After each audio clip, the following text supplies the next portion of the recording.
Pemirsa, Tiongkok diketahui telah mengevakuasi sekitar 1.300 warganya dan membantu beberapa warga asing dari 5 negara keluar dari Sudan sejak pecahnya konflik bersenjata di negara timur laut Afrika itu.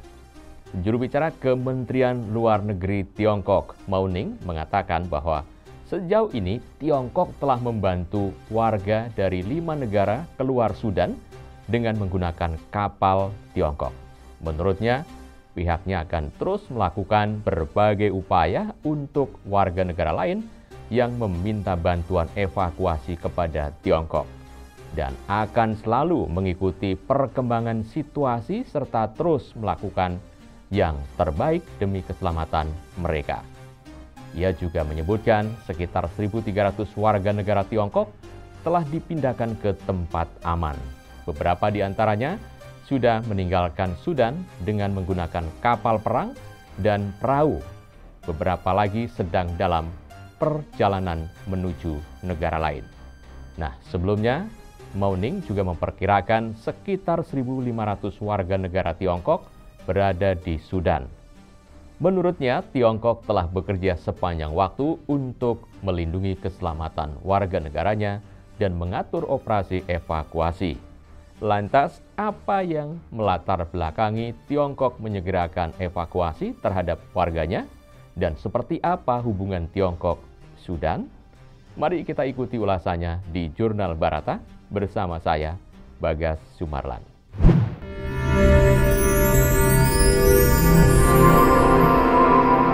Jurnal Barata. Pemirsa, seperti yang sudah kita ketahui, Tiongkok bukanlah negara yang suka mengurusi urusan rumah tangga negara lain apapun yang terjadi, mulai dari penyelewengan hak asasi, perang sipil, sampai dengan perebutan kekuasaan. Sikap tersebut sesuai dengan prinsip non-interferensi yang juga diperkenalkan oleh Perdana Menteri atau PM Zhou Enlai yang juga dalam Konferensi Asia Afrika atau KAA di Bandung pada tahun 1955.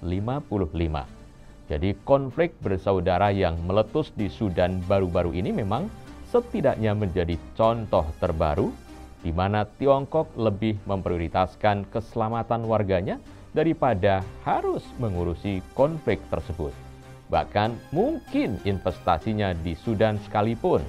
Makanya selama konflik, Tiongkok lebih fokus untuk mengamankan warganya, mereka yang berada di sana terutama para pekerja di proyek-proyek infrastruktur Badan Usaha Milik Negara atau BUMN Tiongkok.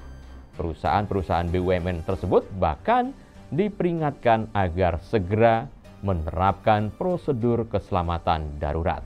Nah, mengumpulkan staf lalu juga menangguhkan seluruh roda produksi. Sikap tersebut tentu dapat dimengerti mengingat Tiongkok punya pengalaman buruk di masa lalu, di mana warganya pernah diculik dan dibunuh di Sudan, seperti yang terjadi pada tahun 2004 di Darfur, di mana 2 pegawai BUMN minyak ditemukan tewas dengan luka tusukan dan tembakan. Sedangkan 2 staf lain dari Biro Geologi ini yang berhasil menyelamatkan diri. 4 tahun kemudian, 9 staf perusahaan Perminyakan Nasional Tiongkok atau CNPC kembali jadi korban penculikan dan 4 diantaranya meninggal dunia. Grup-grup pemberontak memperingatkan Tiongkok untuk pergi dari Sudan karena perusahaan mereka dianggap ikut menyokong pemerintah pusat di Khartoum. Nah, selain konflik di Darfur, Sudan juga punya masalah pelik lain yang akhirnya berimbas ke orang-orang Tiongkok. Seperti yang terjadi pada tahun 2012, di mana sebanyak 27 pegawai konstruksi Tiongkok diculik Gerakan Pembebasan Rakyat Sudan Utara. Beruntung mereka pun berhasil diselamatkan. Seluruh penculikan dan pembunuhan ini terjadi pada saat diktator Omar al-Bashir berkuasa, yakni sejak tahun 1989 hingga 2019. Meski demikian, bagi Tiongkok hal tersebut merupakan urusan dalam negeri Sudan, sehingga tidak akan mempengaruhi kerjasama Tiongkok-Sudan. Buktinya pada tahun 2015 lalu, Bashir malah diundang ke Beijing, ke acara peringatan akhir Perang Dunia Kedua. Presiden Tiongkok Xi Jinping pun bahkan menyambutnya sebagai kawan lama rakyat Tiongkok.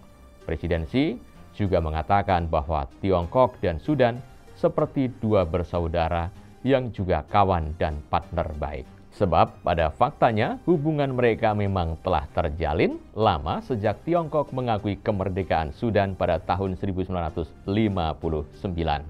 Dan sejak dekade tahun 1960-an, keduanya sudah menjalin kerjasama dagang. Sudan mengekspor kapas, sementara Tiongkok menjajakan produk manufaktur. Kerjasama tersebut mulai akrab saat Sudan dipimpin oleh Presiden Jafar Nimeyri sejak tahun 1969 hingga tahun 1985, di mana Tiongkok menyediakan pinjaman uang termasuk para profesional untuk membantu Sudan membangun jalan, perikanan, modernisasi pertanian beras, sampai dengan survei sumber daya mineral. Hubungan baik ini yang lantas Tiongkok abadikan melalui hibah gedung pertemuan Friendship Hall di Khartoum. Meski demikian, nampaknya sampai dekade tahun 1980-an, kepentingan ekonomi Tiongkok di Sudan ternyata belum terlalu besar. Relasi keduanya baru berubah intens sejak Omar al-Bashir naik ke tampuk kekuasaan pada tahun 1989 dan cadangan minyak di Sudan mulai dikembangkan pada dekade tahun 1990-an. Makanya saat Sudan sempat dijatuhi sanksi ekonomi dan militer oleh komunitas internasional yang membuatnya terisolasi secara politik dan ekonomi, ditambah situasi semakin rumit karena keadaan politik domestik yang tidak stabil seiring dengan perang pemberontak yang terus berkecamuk. Justru Tiongkoklah yang turut membantu mengembangkan industri minyak di Sudan saat Kabinet Bashir meminta bantuan. BUMN minyak Tiongkok CNPC pun lantas diundang ke Khartoum untuk menjajaki eksplorasi. Kerjasama ini pun akhirnya terlihat semakin mantap seiring Bashir melawat ke Tiongkok pada tahun 1995 dan pada tahun 1996 CNPC dan Petronas asal Malaysia pun bergabung menjadi partner perusahaan Kanada yakni Arakis, di mana saat itu CNPC menguasai 40% aset konsesi, Petronas 30%, Arakis 25%, dan Sudapet yakni BUMN minyak Sudan sebesar 5%. Meski Tiongkok memang bukan satu-satunya pemain asing dalam sektor perminyakan Sudan, akan tetapi CNPC sudah menjadi garda terdepan kemajuan industri minyak Sudan. Melalui anak perusahaannya yang bernama Perusahaan Teknik dan Konstruksi Perminyakan Tiongkok atau CPECC. Mereka ikut membangun pipa sepanjang 1.500 km dari Sudan Selatan ke Pelabuhan Sudan. Sedangkan di Khartoum, mereka juga mendirikan kilang dengan kapasitas pemrosesan sampai dengan 2,5 juta ton. Dengan demikian, sejak tahun 1996 sampai 2008, Tiongkok sudah berinvestasi sebanyak 15 miliar dolar di Sudan dan mayoritas di industri minyak. Selama rentang waktu itu, di mana diperkirakan 10% impor minyak Tiongkok berasal dari Sudan. Pencapaian Sudan berkat sokongan Tiongkok ini pun bagaikan durian runtuh bagi rezim Bashir, lantaran berkat uluran tangan Tiongkok hidup di bawah bayang-bayang sanksi ekonomi ketat dari Amerika Serikat dan komunitas internasional saat itu menjadi jauh lebih ringan. Kemajuan industri minyak Sudan juga jadi hadiah sekaligus kesempatan BUMN Tiongkok untuk unjuk gigi kepada dunia. Mengutip Daniel Lars, tak lain adalah untuk mendirikan perusahaan-perusahaan yang kompetitif di dunia sekaligus meningkatkan keamanan Tiongkok sehubungan dengan pasokan energinya.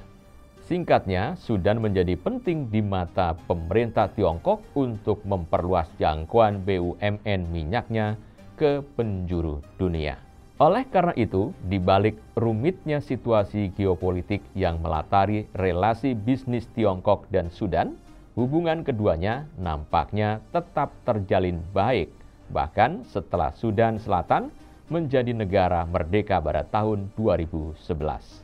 Hal ini menimbulkan perkara baru karena mayoritas sumber minyak ada di selatan, sedangkan teknologi kilangnya ada di utara. Terlepas dari itu, Tiongkok berkomitmen melanjutkan kerjasama dengan Sudan di samping sektor minyak, seperti pertanian dan juga pertambangan. Melansir studi oleh Liu Hui yang berjudul Hubungan Sino-Sudan Saling Menguntungkan atau Neokolonialisme tahun 2015, bahwasanya tak lama setelah Sudan Selatan merdeka, pemerintah Sudan dan Tiongkok menyepakati perjanjian kerjasama teknis dan ekonomi dalam bentuk bantuan gratis. Pemerintah Tiongkok juga berkenan untuk membuatkan 30 sumur di Darfur serta menjalin kerjasama di bidang medis dan kesehatan. Menurut Liu, tidak tepat menyebut relasi Sudan dan Tiongkok sebagai hubungan yang timpang atau menyerupai penjajahan. Pasalnya, kedua pihak saling diuntungkan. Buktinya, kebijakan pemerintah Tiongkok ternyata berhasil meningkatkan kesejahteraan masyarakat Sudan yang berada di peringkat 154 dari 169 negara dalam Indeks Pembangunan Manusia atau UNDP, dan sisa 47% warganya yang masih hidup di bawah garis kemiskinan. Maka benarlah apa yang diungkapkan oleh Duta Besar Tiongkok untuk Sudan, Ma Zhenmin, bahwasanya Tiongkok justru hadir di Sudan dengan tujuan untuk membantu Sudan mencapai transformasi dan modernisasi ekonomi. Pemirsa, demikian ulasan Jurnal Barata kali ini. Saya Bagas Sumarlan, terima kasih dan sampai jumpa. Demikian Jurnal Barata.